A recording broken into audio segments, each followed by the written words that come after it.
We're watching this system that's been moving into our area tonight, and it has just been deteriorating with the rain moving in, the wind also whipping up, and it's only going to get stronger through the overnight hours. Take a closer look at the radar maps right now, and you can see here what we're watching as we have that heavier rain that's been moving through our area. And then look back into Alabama, you see additional bands there of the yellows and oranges. That's going to be another wave of heavy rain that's going to be moving in.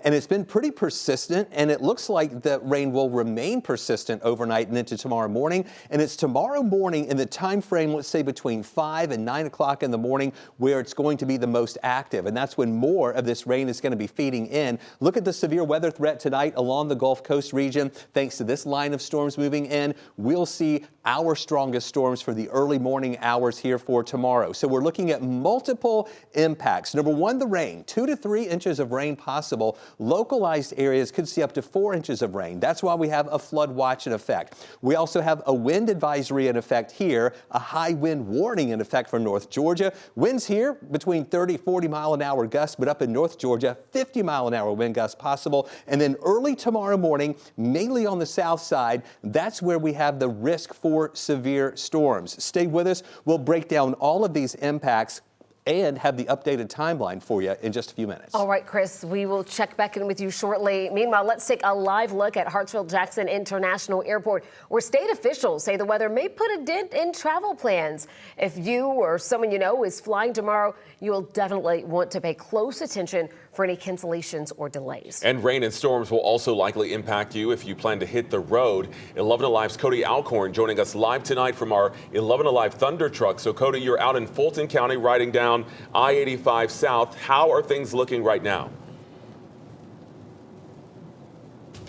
Well, I'll tell you, they're a little bit better here than when we were down in Coweta County heading north towards the city just a little while ago. Really, when we're down in the Noonan area, that wind gust is what you could really feel in the truck, kind of pushing us around the interstate. Also, these big semis. Obviously, these gusts cannot tip them over, but it's really about 40 mile per hour. Those winds, when they reach that those truckers really need to be careful. But no matter where you are tomorrow morning, the entire state will be on standby. As the weather system moves in overnight statewide, including Metro Atlanta. We're really focused on both the really heavy rain and the high winds that we're expecting. Fulton County Emergency Management Battalion Chief Shane Sparagowski. We do expect some pretty significant impact. Knows it couldn't come at a worse time. Right around the morning commute. We're talking a lot of rain in a short amount of time. A couple of that with 30 to 40 mile an hour wind gusts, and we could be seeing a lot of trees down. While the southern and central part of the state could see a better chance of tornadoes, a flood watch is in effect for all of us in Metro Atlanta and most of the surrounding areas. You know, flooding is always kind of the big hazard that nobody pays attention to. So a quick reminder. 6 inches of water can actually sweep somebody off their feet.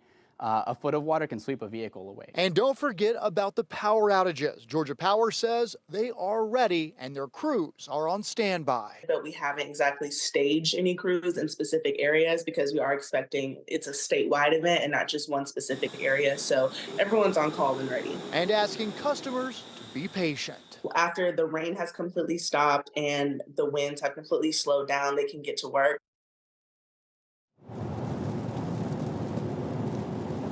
If you can work remote tomorrow, that might be the smartest choice, and give yourself plenty of time, though, if you do have to head out. You heard Fulton County Emergency Management.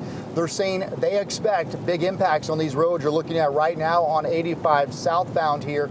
But oftentimes when we go out and cover the aftermath of any type of flooding, we always hear from drivers, it's that saying, we didn't even realize it was happening till it was too late. Again, if you happen to see a flooded roadway, do not try to go towards it. Turn around, don't drown, as that saying we like to say. So just be careful if you have to head out in the morning.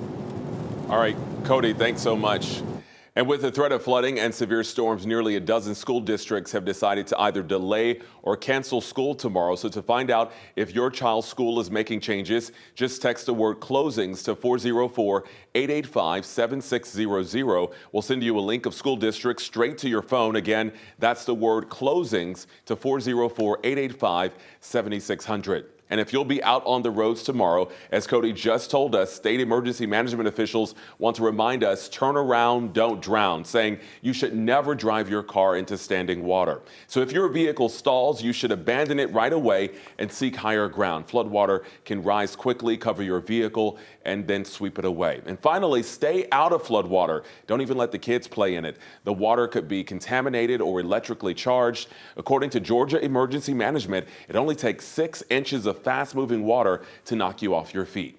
And as the winds whip up tonight and tomorrow morning, there is a threat of branches or even old trees falling onto your property. Hopefully nothing as severe as this, like we saw when a tornado hit Griffin this time last year. But the question gets asked a lot: who's responsible for the repairs if a tree does fall? So we're getting our facts tonight from Georgia's Fallen Tree Responsibility Law. So if a tree falls on your property, it is generally your responsibility to handle any of the damages and the costs, not the owner of the tree. But there is one exception. In the case the neighbors should have reasonably known the tree was dead or diseased and it causes damage to your property, then the tree owner is likely responsible for the cleanup and repairs.